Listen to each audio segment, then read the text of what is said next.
Assalamualaikum warahmatullahi wabarakatuh. Halo teman-teman, pada video kali ini kita akan sama-sama belajar mengenai tauhid dan ilmu kalam. Video ini disusun oleh saya sendiri, yaitu Dimas Aryo Setiawan selaku mahasiswa Tadris Pendidikan Biologi IAIN Metro Lampung.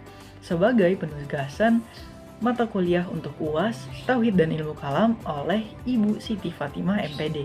Langsung saja ya teman-teman, kita mulai videonya. Nah, pada video ini kita akan membahas 4 poin pokok utama, yaitu yang pertama tauhid yang meliputi definisinya, kemudian objek pembahasannya, dan juga sumber ajaran tauhid. Dan kemudian yang kedua yaitu kalam. Yang pertama meliputi definisinya, kemudian dilanjutkan dengan sumber ajaran kalam. Kemudian selanjutnya yaitu khalifah dengan meliputi konsep kekhalifahan berupa aplikasinya dalam aspek-aspek kehidupan. Dan kemudian yang terakhir yaitu sejarah kalam yang meliputi sejarah singkat kemunculan persoalan-persoalan kalam. Langsung saja ya teman-teman, kita mulai videonya untuk materi yang pertama yaitu tauhid. Yang pertama, definisi tauhid. Nah, menurut bahasa, kalau dari tauhid itu dari segi bahasanya yaitu bahasa Arab, yaitu bentuk masdar atau sifat keadaan dari kata tauhid, yang artinya menyatukan atau mengesahkan. Sebagai bentuk masdar atau sifat dan keadaan yang merupakan kata tauhid, yang artinya adalah penyatuan ataupun pengesaan. Nah, sedangkan menurut istilah, dari segi istilah Islam, perkataan tauhid adalah berarti esa ataupun satu, yang merupakan asma Allah yang menunjukkan sifat kemahaesaan dan kemahatunggalannya. Seperti yang dijelaskan dalam beberapa ayat Al-Quran, seperti misalnya yaitu Al-Ikhlas ayat 1 yang berbunyi Bismillahirrahmanirrahim, Qul huwallahu ahad, yang artinya katakanlah dia Allah yang Maha Esa. Nah, jadi tauhid menurut istilah Islam adalah mengakui keesaan Allah, mengesahkan Allah, serta dengan cara menyatukan unsur pikiran, perasaan, lisan, dan juga perbuatan. Jadi, tauhid dalam konteks agama Islam adalah proses penyatuan aspek ilmu atau kognitif, penghayatan atau afektif, dan tindakan atau psikomotorik dalam mengesahkan Allah Subhanahu wa Ta'ala. Atau dengan kata lain, tauhid adalah penyatuan pengetahuan atau knowledge, komitmen, dan juga aktualitas dalam mengesahkan Allah Subhanahu wa Ta'ala. Nah, selanjutnya kita masuk ke sub-objek pembahasan pada tauhid. Nah, lapangan pembahasan atau al-maudu yang menjadi kajian ilmu tauhid adalah keyakinan dan juga eksistensi Allah yang Maha Kuasa.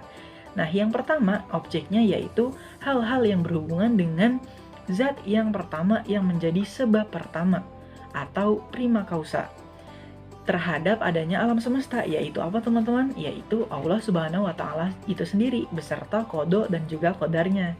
Nah, pembahasan tentang Allah Subhanahu wa Ta'ala ini dalam teologi Islam lazim disebut dengan al-mabda atau zat pertama atau sebab pertama.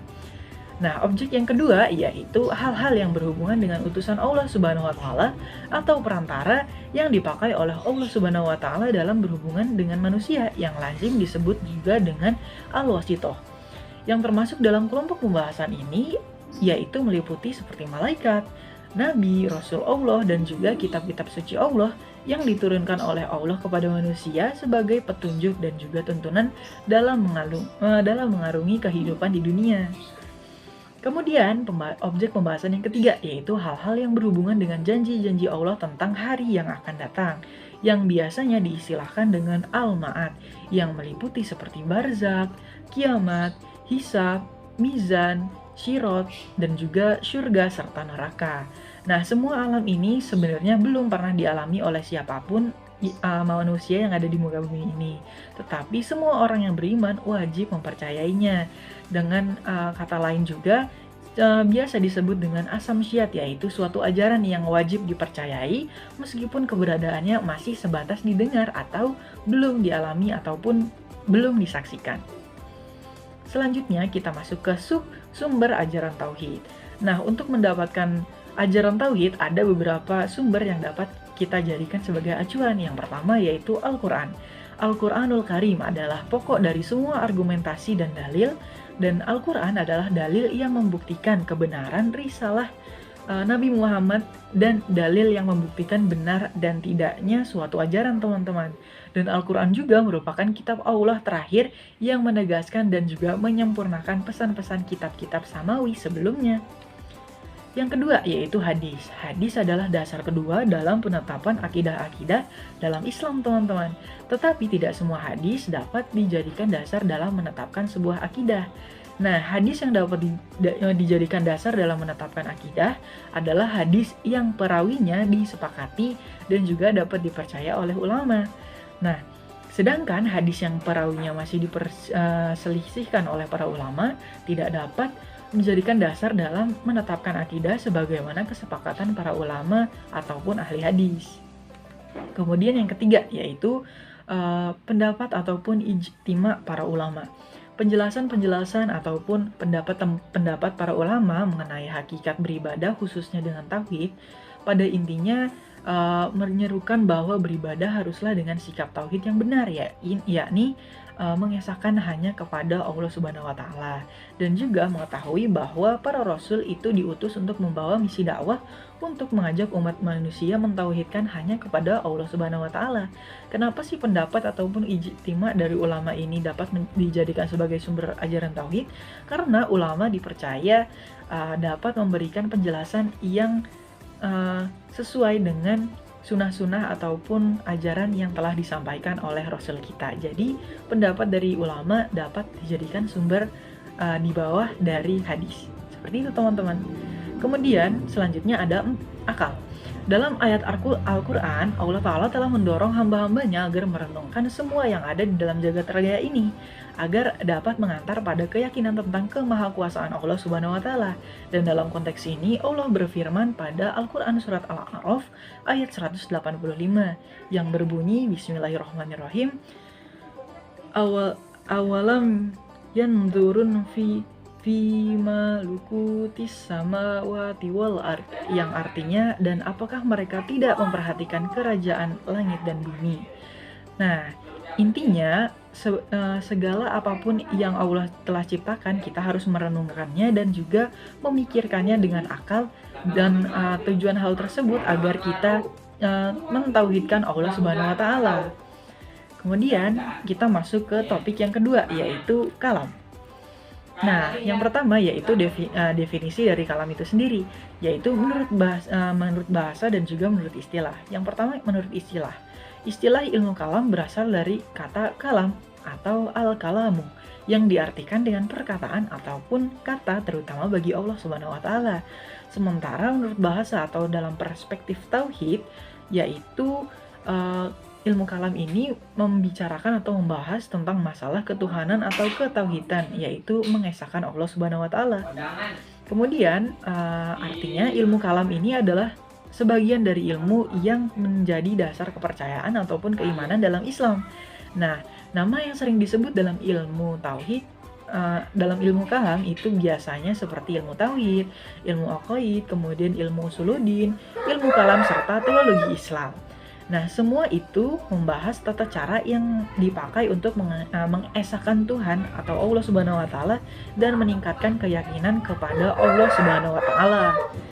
Selanjutnya, kita masuk ke subsumber ajaran kalam. Sama seperti tauhid, yaitu yang pertama adalah Al-Quran. Al-Quranul Karim adalah pokok dari semua argumentasi dan dalil. Dan Al-Quran adalah dalil yang membuktikan kebenaran risalah Nabi Muhammad dan dalil yang membuktikan benar dan tidaknya suatu ajaran.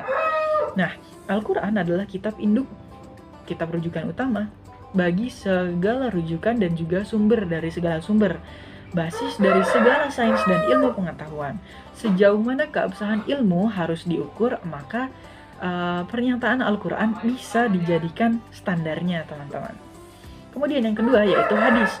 Secara bahasa atau etimologi, hadis adalah segala sesuatu yang diperbincangkan, yang disampaikan baik secara suara maupun dengan tulisan. Nah, secara istilah atau terminologi, dikatakan bahwa hadis merupakan sinonim dari sunnah. Dan juga hadis ini dapat dijadikan dasar dalam menetapkan akidah dalam hadis.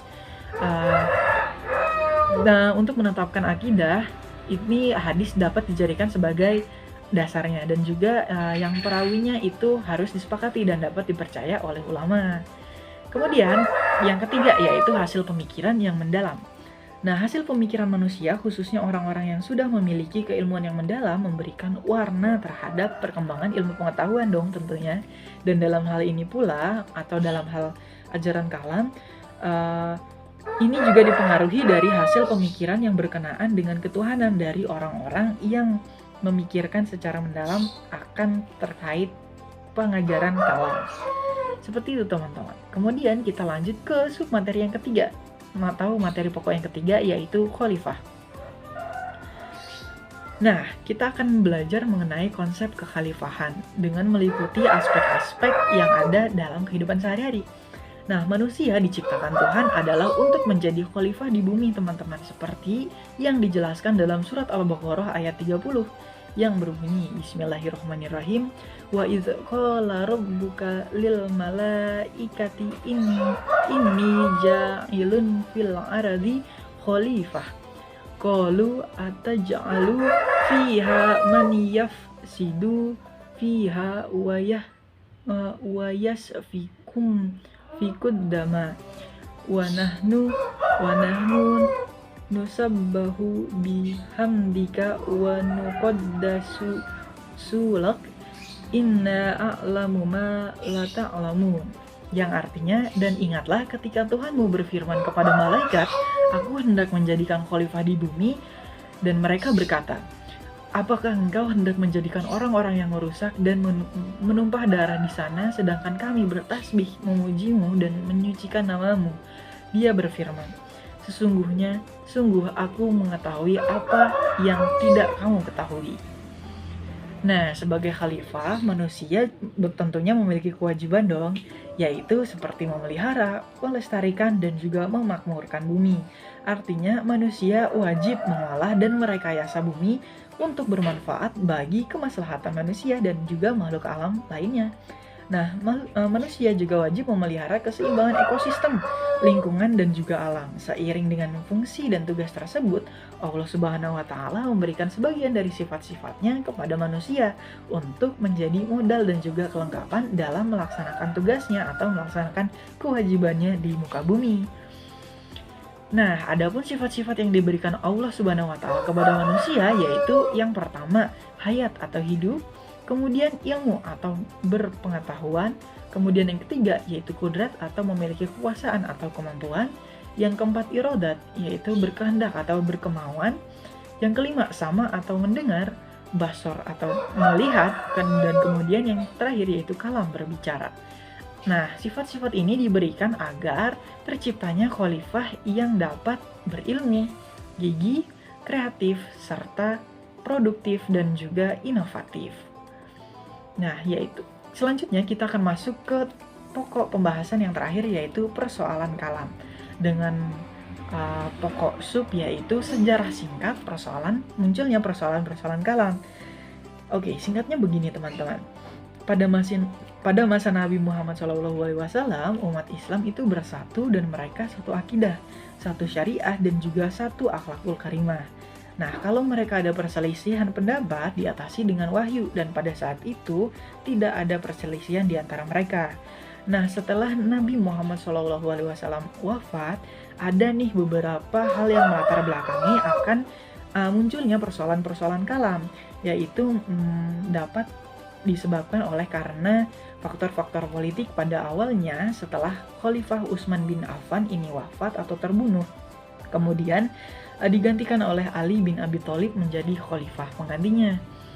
Nah, ketenggangan antara Muawiyah dan juga Ali bin Abi Thalib memuncak menjadi perang Siffin yang berakhir menjadi keputusan tahkim atau arbitrase.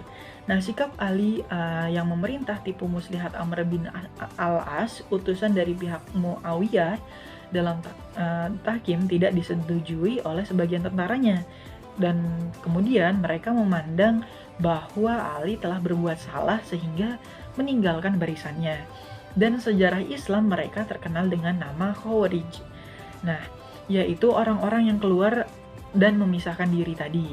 Nah, ada pula sebagian besar orang yang tetap pendukung Ali, dan mereka inilah yang dimunculkan sebagai kelompok Syiah, yaitu kelompok yang mengidolakan Ali bin Abi Thalib. Nah, masih di sejarah, peristiwa yang menyedihkan tadi, dalam sejarah Islam sering dinamakan dengan Al-Fitnat Al-Kubra atau fitnah besar. Sebagaimana telah banyak dibahas, merupakan pangkal pertumbuhan masyarakat yang beragama Islam di berbagai bidang, khususnya di bidang-bidang politik, sosial, dan juga faham keagamaan.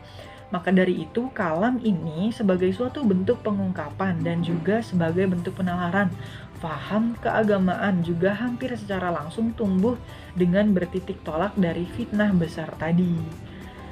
Nah, faktor yang mempengaruhi munculnya ilmu kalam itu ada dua, teman-teman. Ada dua yang perlu kita ketahui. Yang pertama itu faktor internal, yaitu faktor yang muncul dari umat Islam itu sendiri, yaitu meliputi adanya kepentingan kelompok ataupun golongan, dan kemudian adanya kepentingan politik dan juga pemahaman dalam Islam yang berbeda-beda. Nah, selain itu ada faktor eksternal yang meliputi yang maksudnya faktor yang muncul dari luar agama Islam, yaitu seperti akibat adanya pengaruh keagamaan dari luar Islam, dan kemudian adanya juga kelompok-kelompok Islam yang pertama, yaitu khususnya pada Mu'tazilah. Perkara utama yang mereka tekankan ialah mempertahankan Islam dan juga menolak hujah mereka yang menentangnya. Seperti itu, teman-teman.